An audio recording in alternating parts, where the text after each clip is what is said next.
Welcome to Kenton's videos. Enjoy the video. You start by getting essentials ready. An Epic Games account, verified email, and 2FA. Do that now. Next, gather your ID and any business documentation, because Epic may require verification.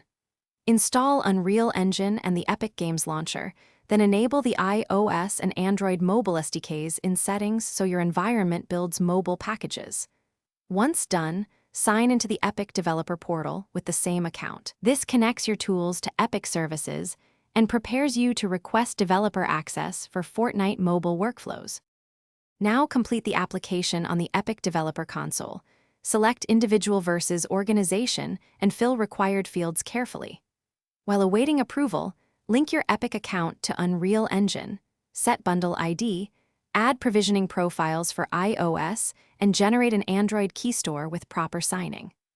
Build a small Fortnite creative-compatible test project and apply mobile performance profiles to check memory and CPU. Make sure to run local device builds.